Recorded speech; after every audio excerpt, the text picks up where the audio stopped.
ก็สิเริ่มเอาเขาเมื่อเนาะพี่น้องคนเขาเมื่อพอก็สิเอารถเมื่อเอาก็สิเมื่อคือกันแหละพี่น้อง12 โมงเลยเนาะยานเพิ่นเฮ็ดครัวเดี๋ยวสิบ่ทันเพิ่น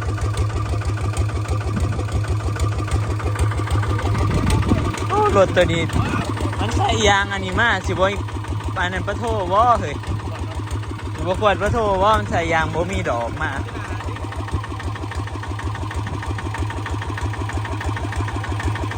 มันคือใส่ยางบ่มีดอกมาวะเพราะยางอันนี้มันสิบ่ควรปะโถบ่เฮ้ยกูยันแต่มันหมุนอยู่มันสิบ่ไปไปเลยพี่น้องขั้นนะไป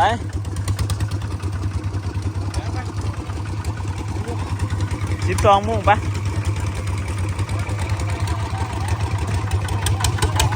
ดีโซ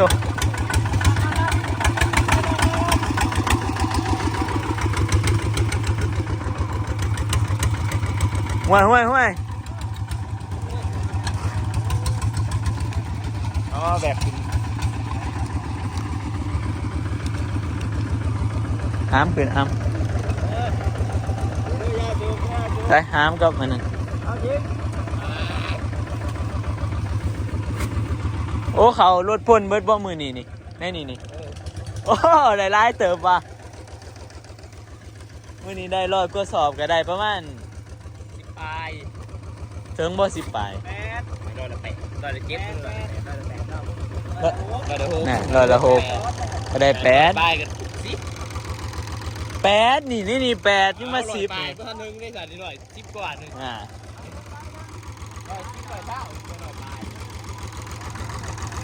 เขารถพ่นน้องเปาะได้นี่พี่น้องมือนี้เนาะ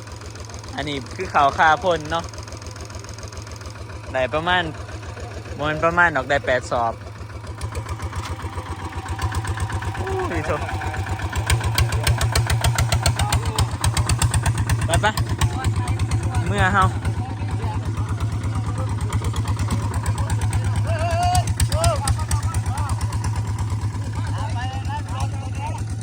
อันนี้เด้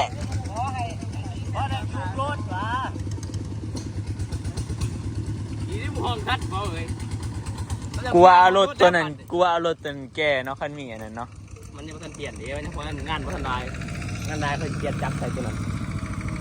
บ่โอ้เปลี่ยนหัวมันไปใส่ตัวนั้นบ่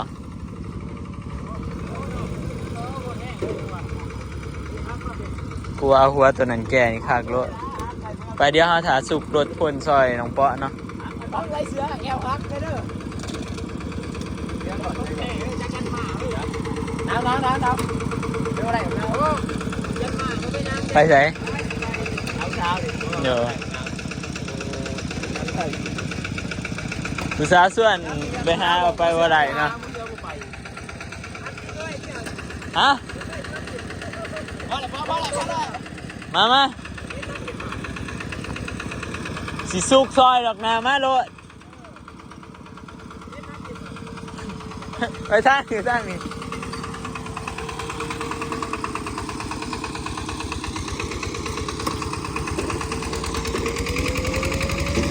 โชว์คือสิบ่ปันไดดอกเนาะคือสิไปง่ายอยู่ดอก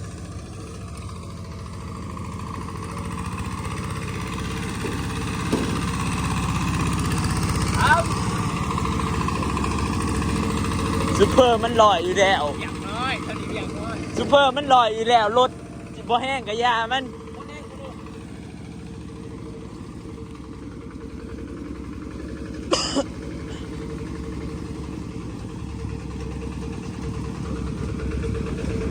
สิไปค่าอยู่บ่อนหันแล้วพี่น้องบ่อนโป่งหันยากอะดี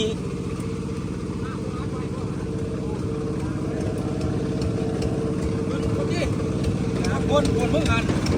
นักกดแต่ว่าโอ้ยมอเนี่ย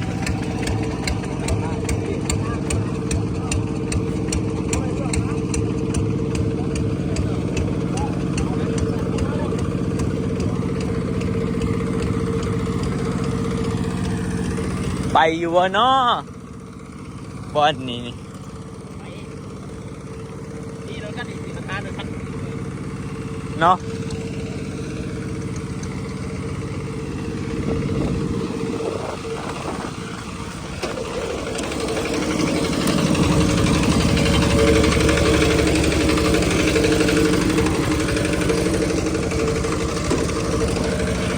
ว้าคุ้มบ่อนนี่พี่น้องเอ้ย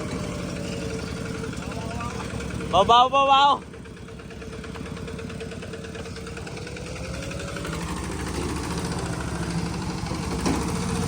โอ้ยโช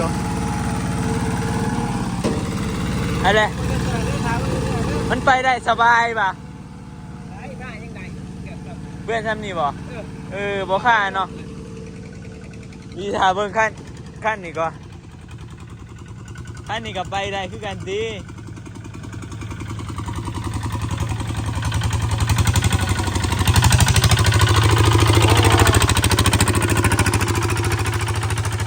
ขั้นนี้แห่งสบายว่ะ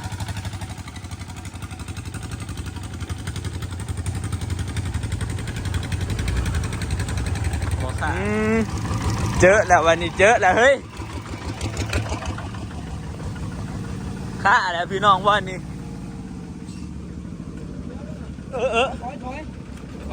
ถอยก่อนวะนี่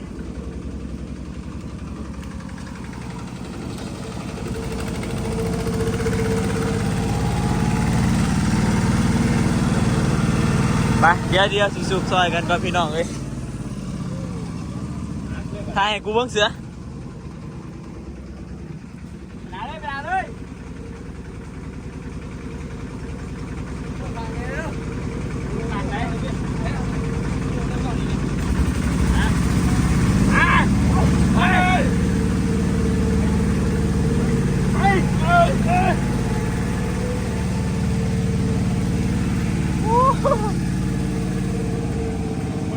วันนี้พี่น้องเบิ่งดิ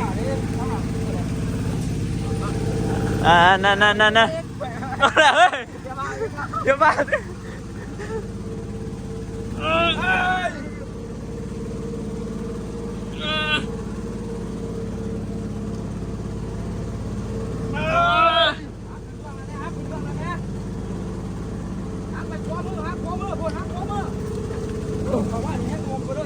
ว่าโจคันนี้มันเป็นมีปัญหาดิ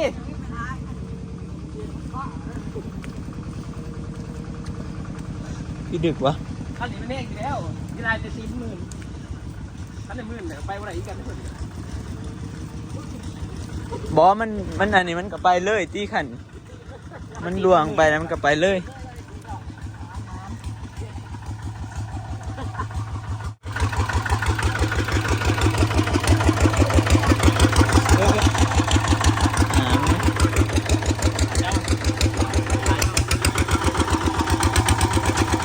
ต้องว่างค่านิ้วซิงมาเหยียบแง่งทั้ง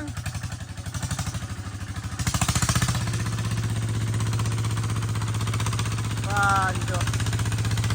ว้าพี่น้อง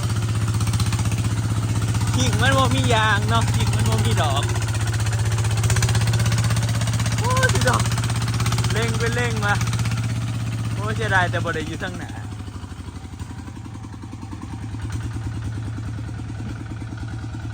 ติโตทางจนหมุนทางเลยจะได้มีรถพ่นมาไว้อยู่เลยค่ะจะได้รถพ่นมาไว้อยู่วะรถพ่นมาหน่อยเชื่อว่าพ่นเขาไม่พลาดโอ้ติโตหมุนทางเพื่อไปหอดหน้ากูยานไปบ่ได้คันว่าไปพ่นหน้ากูมือนี้นี่คันพ่นประตูไปง่ายอยู่หรอกนี่บางทีก็สิได้ไปพ่นเขาไม่พลาดแต่บางอันไปเห็นด้วยการพ่นเขาไม่พลาดเป็นตัวใจขึ้นรถไถเป็นซ้ายไปเยอะเลย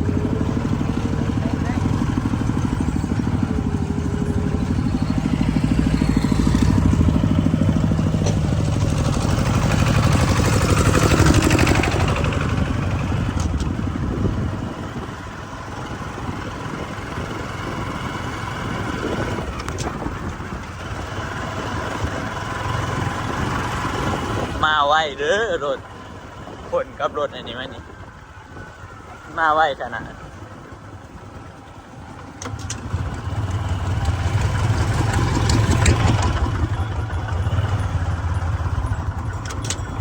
เอียงนี่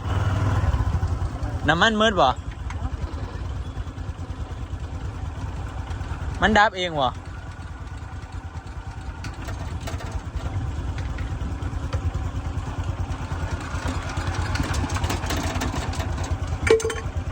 เอากระเจ้าเบิ้ง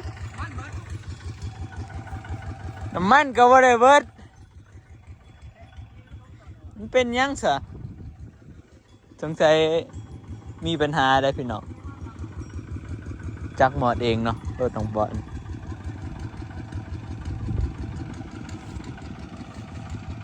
โอ้รถไถต่อกันมาเป็นแถว ยายได้ผักนะเขาเก็บท้ายแล้วมั้ง ตอนไหน ตอนนี้ประมาณดังก่อนบอลอยู่ ตอนกูกลับเมื่อฮะวะ อ๋อตอนอยู่นะรถเทียนกันอยู่คันหนึ่งพูดไปก่อน โอ้ตัวมันเรียนกันหลายๆขั้นฮะวะโอ้โอ้แต่กี่ม่วนเด้คนเข่าคนหนามแปลงเป็นวะเฮ้ย แปลงเป็นวะเฮ้ยแปลงเป็นวะเฮ้ยสร้างง่ายนี่ สั่งให้ สร้างให้เนาะหันไปเนาะหันไปแกะไปเพื่อจะให้พวกนี้ไปก่อนพวกนี้ก็ไปโวบิดอีกเนาะ บีดกัน ดีด้วยเอาวะ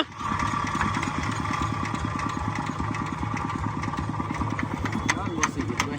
โอ้น้ำมันบ่เขาอันนั้นเครื่องมันบ่ หมดสี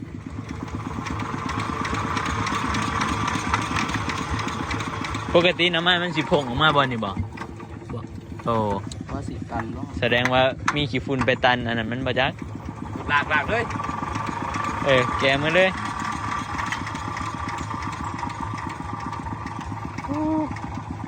น้ำมันบ่อันนั้นน้ำมันบ่ลงไป ว่าสีตัน เมื่อก่อนบัดนี้ไปพี่น้องเดี๋ยวเฮาก็สิเมื่ออะไรล่ะบัดนี้ก็สิไปหาเฮ็ดกวนเนาะไปเดี๋ยวน้องอันสิจบคลิปไว้เพียงเท่านี้เนาะเดี๋ยวไว้พบกันใหม่คลิปหน้าเด้อพี่น้องเอ้ยน้องพ่อพิศิระเมื่อและโดดนี้เดี๋ยวไว้พบกันใหม่คลิปหน้าพี่น้องสำหรับคลิปนี้ขอตัวลาไปก่อนขอกล่าวเข้ามาสบายดีพี่น้องบ๊ายบาย